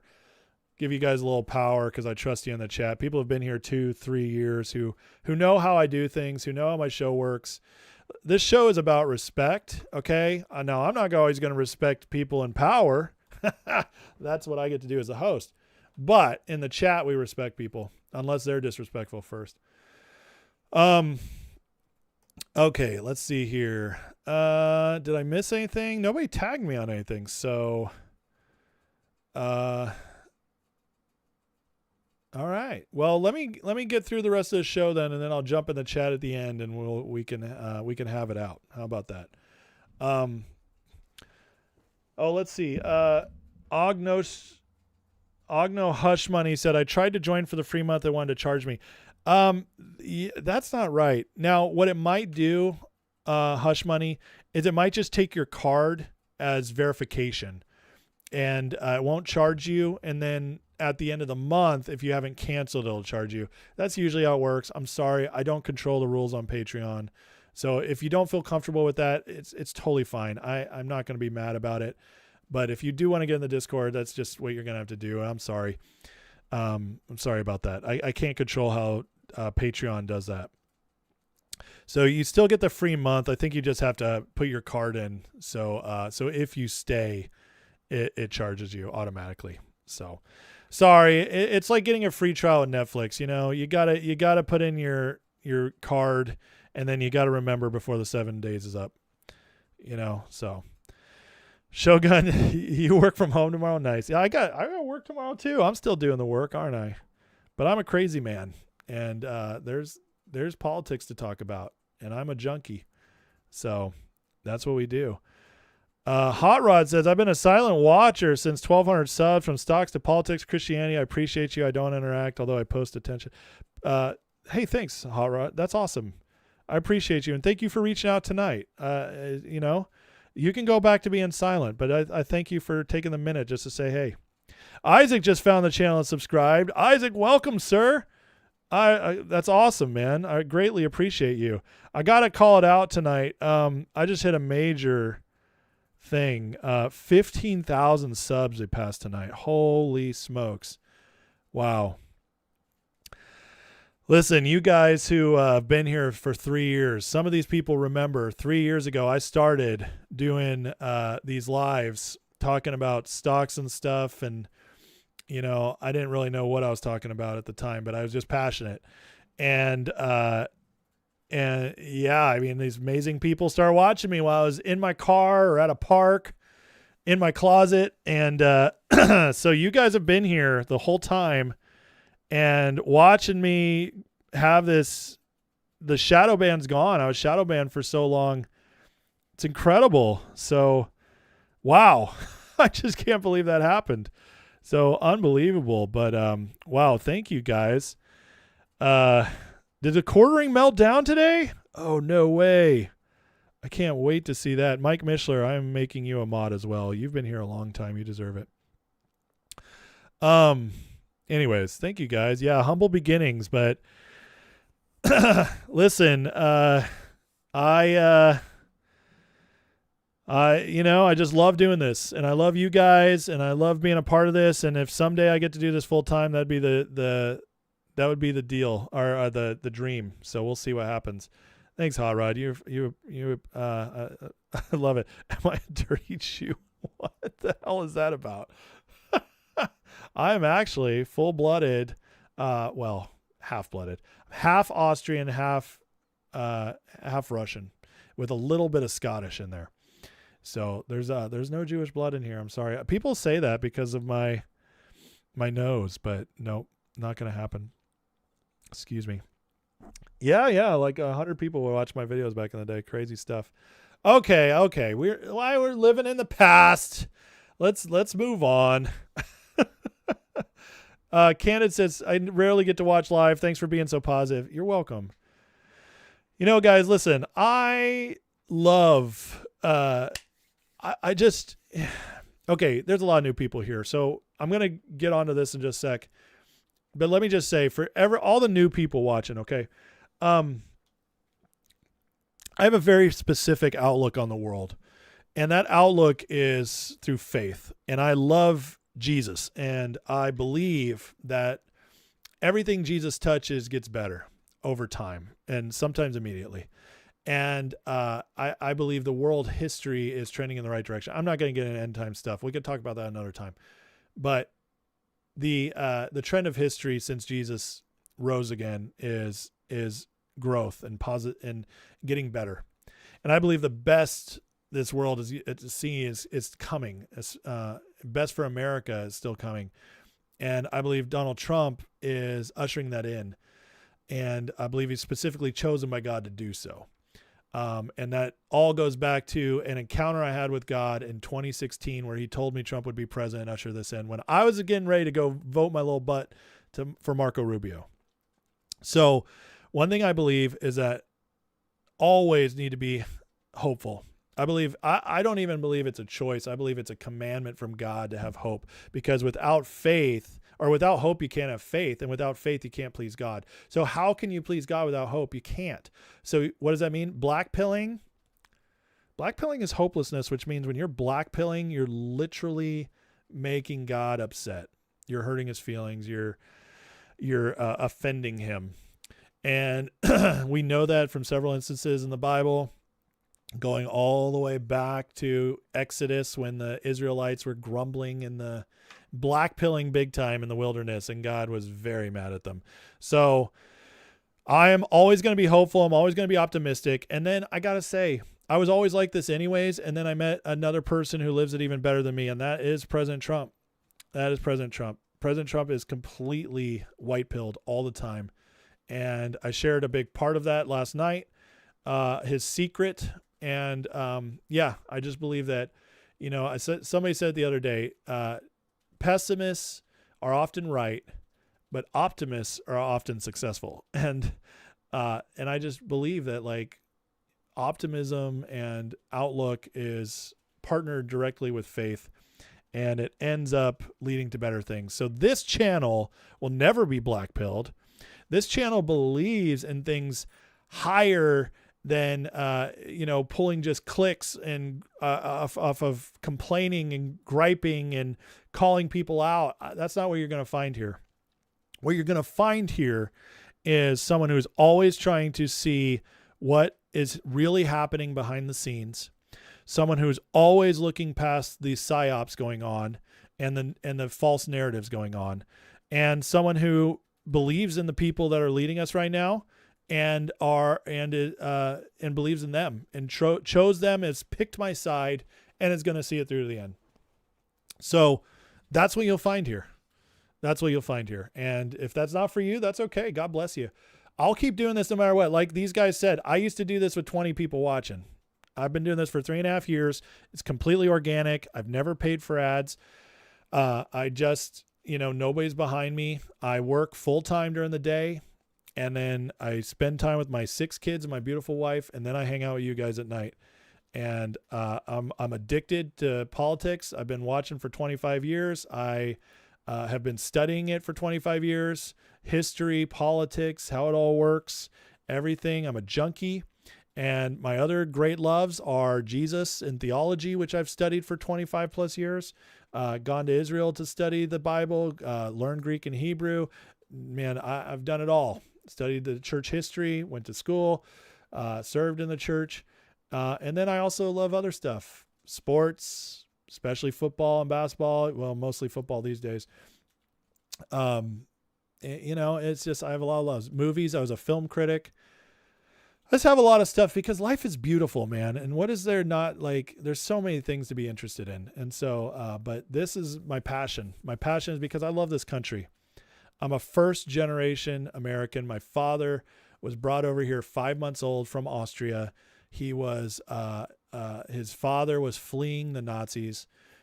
So my dad came here to escape tyranny and raised me to be like, America is special. Don't ever take her for granted. So I fight for this country and I fight for my kids' future. And I do believe we're a very special place. So that's what you get when you come here.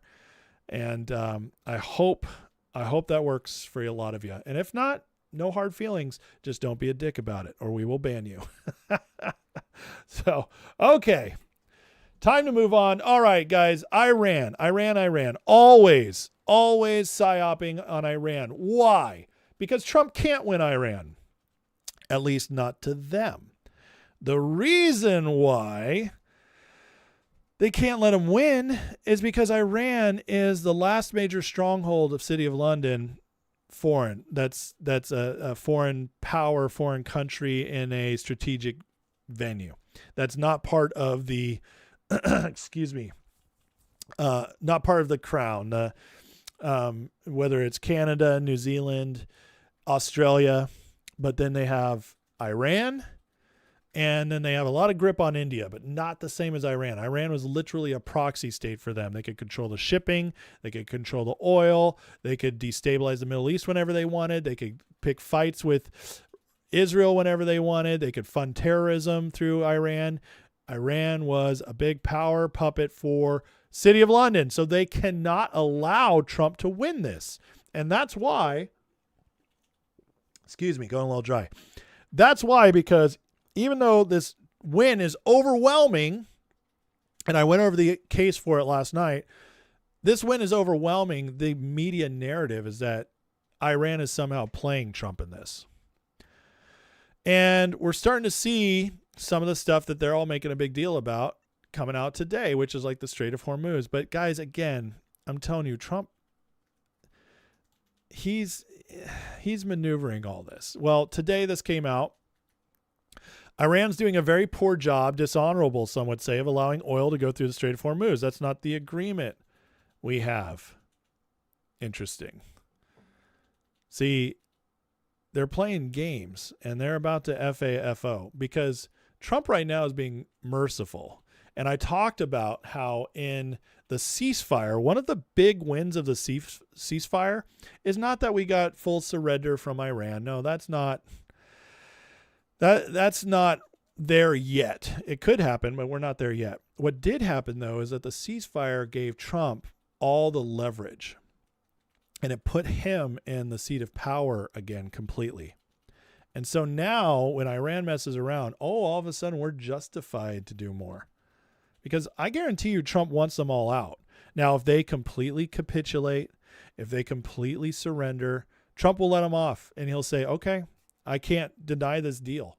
And then he'll hope that the people rise up. But if they play games, we'll wait and see. But this is Trump trying to just let them know, like, guys, watch that boundary. I said it. He went on today as well. There are reports Iran's charging fees to tankers going through the Hormuz Strait. They better not be. And if they are, they better stop now.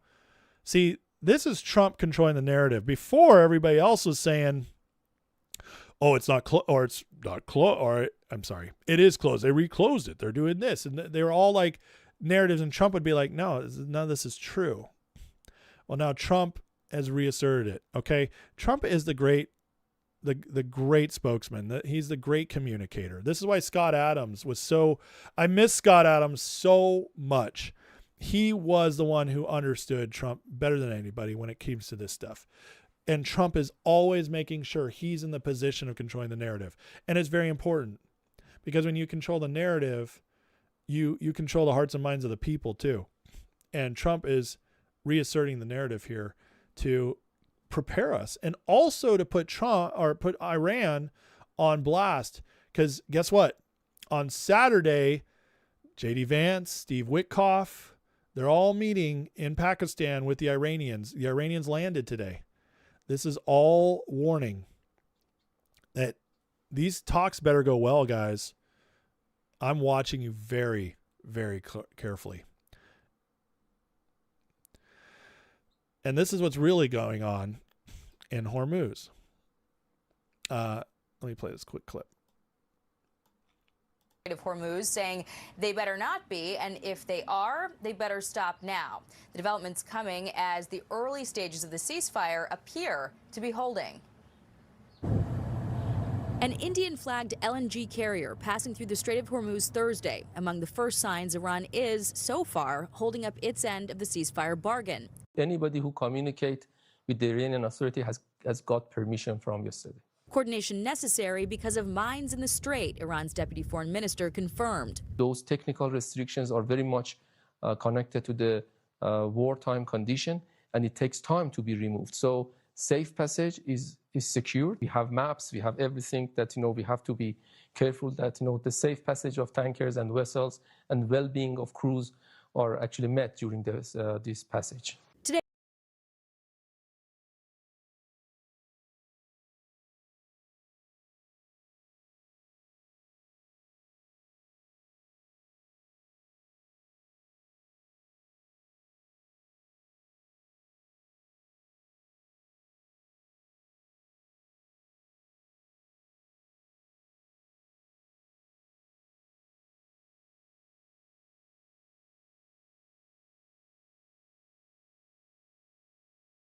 Sorry, guys. I hate when I do that. I'm a little tired. What I was saying is that Trump is letting them know. Okay, so first of all, ships are getting through. Great sign. But what Trump's letting them know is we're watching everything. Because the Iranians, this regime, what's left of this regime, they're garbage people. They lie about everything, and they will try to get away with every little thing they can get away with, okay? Every little thing. And he's calling it all. Even though they are letting some ships through, he's like, I don't like how you're doing it. See, Trump is holding them accountable. It's not... what he's not going to let them do is accept this ceasefire and then just do every little thing, okay? And like play games, bend the rules, all that. And there's a reason for that. Because everything they do, by Trump calling it out, they can use it against them, all right? And by using it against them, Trump gets more, everybody say it, leverage. This is all about leverage. It's the art of the deal. And then Trump put this out today to kind of really secure like how we all should be thinking of this. Wall Street Journal, one of the worst and most inaccurate editorial boards in the world, stated, I declared premature victory in Iran. Actually, it's a victory and there's nothing premature about it. Because of me, Iran will never have a nuclear weapon, and very quickly you'll see oil start flowing with or without the help of Iran. See? There it is. He's building towards that. With or without their help. It's coming. To me, it makes no difference. Wall Street Journal will, as usual, live to eat their words. They're always quick to criticize but never to admit what they're wrong. On top of this, okay, Trump got NATO. Mark Rutte went back to NATO and was like, look, if you guys don't send stuff, you're in trouble. And Trump is done. So Poland, among a couple other countries, but Poland's the main one, has offered to send some of their best ships down.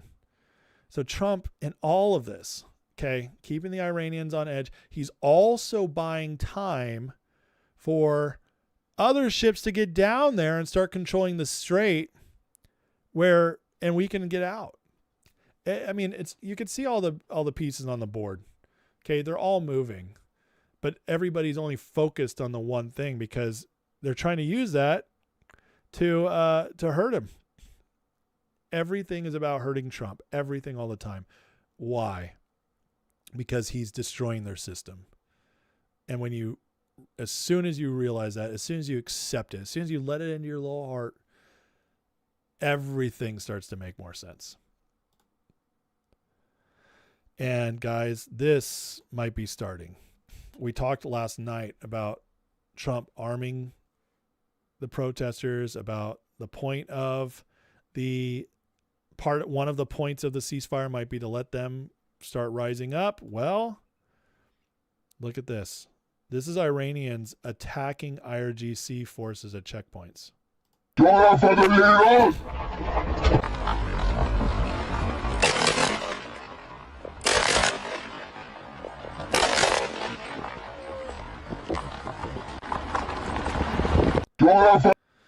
This is going around everywhere, this footage. Maybe this is just a lone shark. Nothing's going to come from it. Or maybe it's the beginning of something. If this kind of stuff starts getting out there, these are the kind of videos that can move through a country and inspire people to do something. I'm telling you, we might actually see the Iranians come up this time. And as this post says, the regime's never been weaker and now only has threats. And also, with what's left of the IRGC, where do you think they are? They're at the Strait, trying to intimidate the ships. And so that makes the inside of the country, which is massive. Iran's a massive country, 90 million people. Makes the inside much weaker and less manned. And you have people starving. You have IRGC and police people not showing up because they weren't getting paid. You have plenty of IRGC people, I'm sure, will join in the rebellion. And you have the economy collapsing. The Iranians are completely up against the wall right now. And Trump's continually reminding them, guys, I'm not going to let you get away with it. And while he's all doing this, we're starting to see a little bit of action.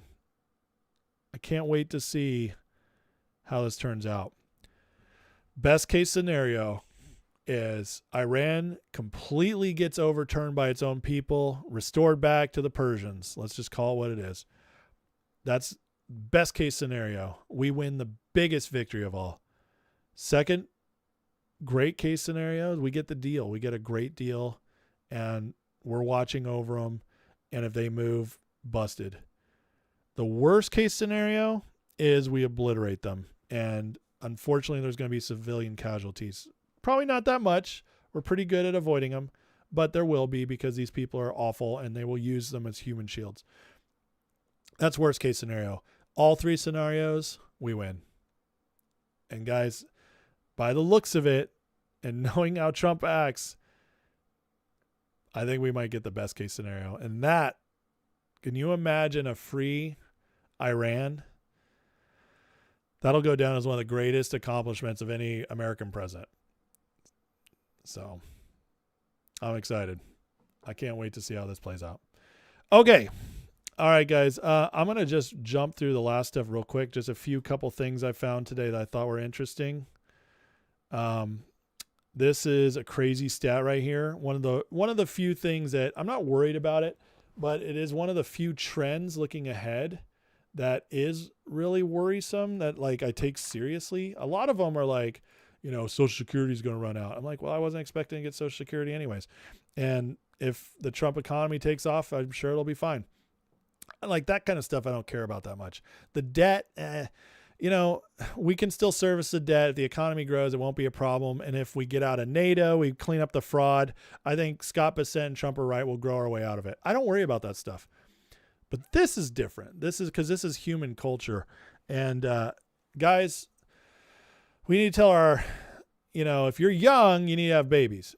If you have kids and grandkids, you need to tell them to have babies. We need this country to be thriving. We need to make having kids cool again and not being selfish people with no babies. It's crazy. Every family needs to have at least 2, preferably 3, to keep repopulation going. But right now, U.S. fertility reached 1.5 last year, lowest ever recorded. That's crazy. And it's not this. It's not finances, relationship stability, and political climate. It's let's just call it what it is, guys. People nowadays don't have kids because they're either selfish, and I'd say that's 90% of the time, or they're scared. And the scared part is like, whatever. You just got to do it. It's like falling in love. You just go for it. You know, all successful people take crazy risks. Kids are the best risk you'll ever take. I've never met somebody who had a kid. Well, let me put it this way. I've never met a good person who had a kid and regretted it. Okay. I just didn't. They love their kids, and the kids are a blessing. Just like the Bible says, they're arrows in your quiver. And so have all the babies. But the other part is selfishness, because people they don't want to give up their iPhones or their $700 truck payment, or, you know, it's so stupid. I raised kids making $35,000 a year with my wife. We were just, you know, now I know this was, you know, 15 years ago when I was making that much, but, you know, it's like we made it work. We had our own house. We weren't on welfare. I worked hard, and we made it work. We were part of a church that helped us out with stuff, and we made it work. So, you know, like, just get married, have the babies, and save our country. It's important. It's important. Okay. That's enough of my lecture. I've had 6, so nobody can tell me I didn't do my part. All right. For all the crashing out about the election coming up, all the crying, check this out. We have the governors are forecasted. GOP is projected to pick up 3 governors races. That's a big deal. That's a big flipping deal. We pick up 3 governors races. The country just gets more and more red. Governors can help elections from being fraudulent. Like I tell you guys all the time, we might have a blip. Democrats might win the House this year, but looking ahead, because of demographics and all the movement and getting rid of all the illegals, they are screwed after 2028 and beyond. They are in such big trouble. And that's why they are desperate to win this year, because it looks terrible because once the Voting Rights Act goes down, once the new census comes out, once the reapportionment happens, they are going to be 30, 40 seats behind where they are now. It's going to be rough. So Democrats in the future, guys, MAGA, even if we lose this term, like the House this year, we're going to win 28 because the Democrats have pathetic people running. And we turn out more in presidential elections than Democrats do now. And on top of that, we're cleaning up the voter fraud. We're getting rid of the illegals. The Electoral College will be more in our favor. And then you got J.D. Vance and Rubio, great candidates, way better than anybody the Democrats have. And one of them will win. It's going to be J.D. Vance. But I like to pretend the Rubio thing for a lot of people who love him so much. I love him too, but win 28, and then it's off to the races, because once 30 hits and the reapportionment happens, the new census happens with all the movement, people have been running away from blue states because of taxes and the insanity. Once that happens, guys, they're screwed. We're looking at 12 to 20 years of MAGA in charge. 12 to 20 years. So I'm just not worried about it, but we just got to keep going and see how it all plays out. But Democrats are in big trouble. Senate banking panel is trying to delay Kevin Warsh. Very interesting. That's the new Fed chair. I'll tell you right now, Kevin Warsh is going to reform the Fed, and they don't want that. They're terrified of what he's going to do. We're going to be we're going to be seeing major changes come once he gets in. And Trump is going to go all in on fraud, corruption in the economy when Iran's over. And this will be a big part of it. A lot of people's dreams about what could happen in the Fed, it's going to be Warsh. And this is why they are going to do everything they can they can't keep him out forever. They're going to have to vote on him, and he will get confirmed. But they're going to delay it as long as possible, because City of London's trying to make some moves, and they need to buy time. Scott Bessent and Jerome Powell summoned Wall Street execs to an urgent meeting over concerns about Anthropic's AI model, ushering in an era of greater cyber risk. There's a whole lot of warning signs on AI right now because of this leak that Anthropic had as well. So AI is holding up the stock market right now. So if AI crashes, just buckle up, folks. We might see some turbulence ahead before the economy is fully fixed, and the markets are way worse than the economy. So once the markets kind of need a crash to flush it all out, we might be seeing it soon, and this might be the trigger. So watching that carefully. And then finally, just great news here. Trump announced today the team's investigating and going to maybe bring criminal charges against Planned Parenthood for harvesting and selling baby organs. This is going to be one of the biggest awakening moments for many people when they realize just how evil Planned Parenthood is, and the disgusting things they do to babies and why they want you to abort. One of the reasons, it's right here, the harvesting of their organs. It's so freaking disgusting, and we've been committing infanticide using this, and Trump, by going after this, it's going to make it a public thing. And by prosecuting it and bringing it to courts, nobody's going to be able to say it doesn't happen anymore. So it's going to be a huge wake-up call, and I do believe will help bring back the love and respect of people actually wanting babies going forward when they see how horrible the culture is we built, that the Democrats built, that was anti-baby. So just good stuff, guys. We have so much good stuff happening that I just don't understand how anybody black pills. I really don't. It doesn't make sense to me. Okay. On that note, please hit that like, hit that subscribe. Think about joining the membership for a free month in the description below. Become a part of the Discord, members lives, all that fun stuff. Let me get into the chat and see what's going on. if you guys have some for me, question, comment, please tag me or so I can try to catch it, or super chat. That's the best way to do it because there's a lot of chatting going on. I can easily get lost otherwise. Excuse me. Let's see here. What did I miss?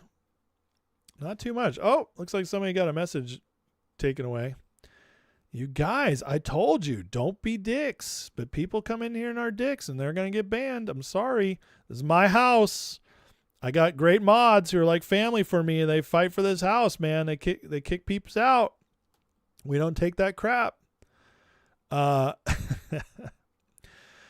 Says, I'm working on it. I need to find a good woman. Have a good estate to raise them. I'm only 44. Well, listen, you can have babies for a long time, Mr. 44.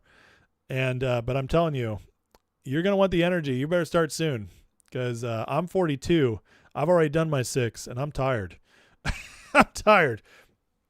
So get on it, Seth. You can meet a good woman. Start going to church. There's lots of good women at church.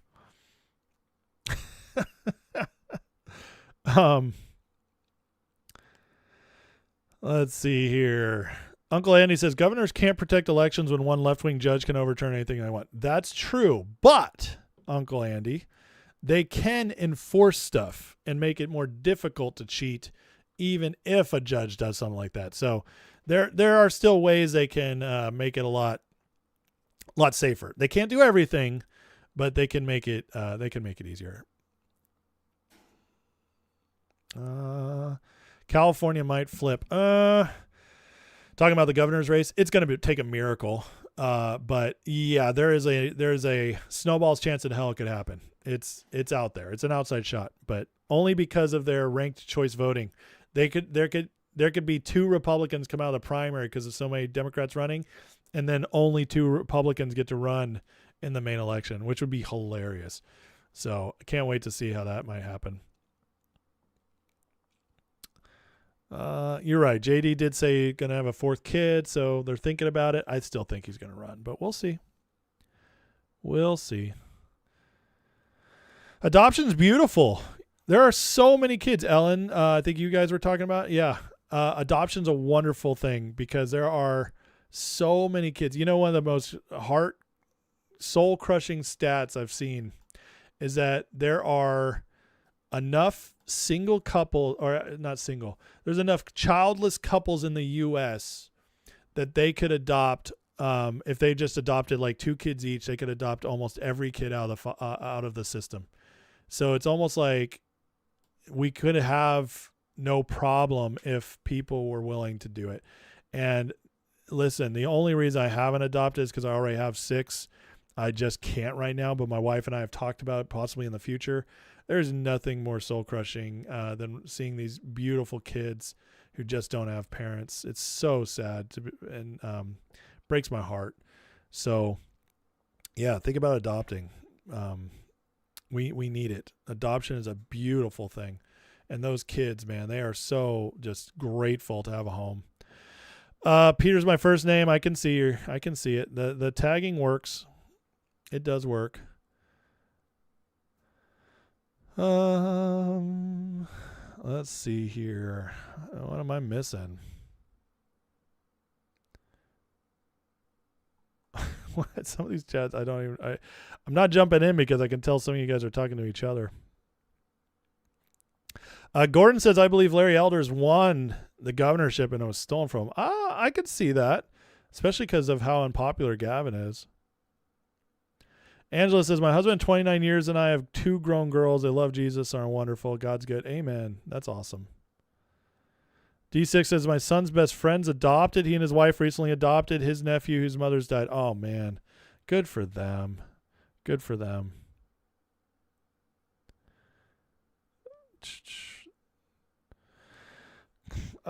What's this? WAP says there's a major issue ongoing that great parents get denied to adopt while the non-binary. I know, it's disgusting. Listen, the only thing we can do is just keep trying, you know, and this is the one thing I'll say that I don't like about our side, because listen, I believe that our side, the conservatives, the Christians, the MAGA, we just want to live our lives, be left alone, be good people, right? And so that's why we don't pursue power like the left does, and why they often kick our butts, even though there's way less of them in general.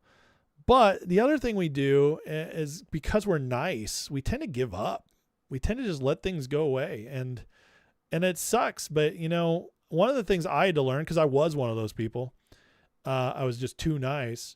One of those things I had to learn is I had to find a little FU in me, you know? It's like a little like more masculine energy, and become more of a fighter. And we all need that. We all need that fight. And we need to fight for what's right, not just what's fun for us, you know, or good for us. And that means sometimes like stuff like that, just keep trying. We just have to keep trying, because the kids need it, our country needs it, and all that. So let's see. Sell dogs as a business. Anyways, you guys are awesome. Okay. Well, you know, it's super late. I'm going to call it a night. Listen, thank you guys for watching tonight. Thanks for tuning in. I can tell there's a lot of new people tonight, and that's awesome. I appreciate you guys. The usually way this goes, I call it a week for after tonight. No more lives until maybe Sunday, definitely Monday. So we'll see what happens. If there's big news, I will jump on tomorrow or Saturday if something massive happens. But other than that, this is where I catch up on my sleep and my family time. So love you guys. Appreciate you. Thank you for all you do. Hit the like, hit the subscribe before you go. And then let's end in a prayer, because God knows we need it. And the prayers are working, because we are winning. And that's because we're praying and God's answering. So love that. So Heavenly Father, thank you for today. God bless everybody in this chat, everybody watching. Lord, be with them. God, meet their needs, and just let them know they're never alone. And so I pray right now in the name of Jesus, just release your presence on them, that they feel you and know, God, that just how real you are and how much you love them. Father, we pray for our president, for protection, wisdom, and boldness at all times, to just conquer and get through every crazy thing thrown at him. And I thank you. He's a man who never doubts. He just doesn't. And he's bold and fierce. And I just pray he never loses that, but you also that you fully protect him so that he can see through this mission he's on. And I pray that all that extends to everybody on his team and on our side fighting up there. Father, I pray for our country, for peace, prosperity, and justice to come back to it like never before, so that we truly see a golden age, then leave a better country to our kids, grandkids, and great-grandkids, Lord, than we all got to experience. And Father, we just say thank you. Thank you for the miracle of seeing our country come back. Thank you for the miracle of President Trump and the team around him that actually will fight and do the hard things. And thank you for the exposure that keeps going on. I pray it keeps spreading, that grifters, corrupt people, criminals, they all keep getting exposed and busted. And as a result, Lord, they face the judgment of the people. They face whatever it is that is the right consequence, Lord, whether it's just losing their influence or going to prison, whatever it is, God, for up and down politicians, media people, criminals on the street, whatever it is. We want that justice in our country. And so I pray for it, that light to keep shining on all of it in Jesus' name. So we thank you, Father. Bless everybody here, and pray we all have a good night. Amen. All right, guys, God bless you. You guys are amazing. Thank you so much for checking in, checking out this channel. Like, subscribe, all that fun stuff. Join us in the Discord if you dare, because it's great in there. But yeah, love you guys. Bless you. Have a great night. Good night.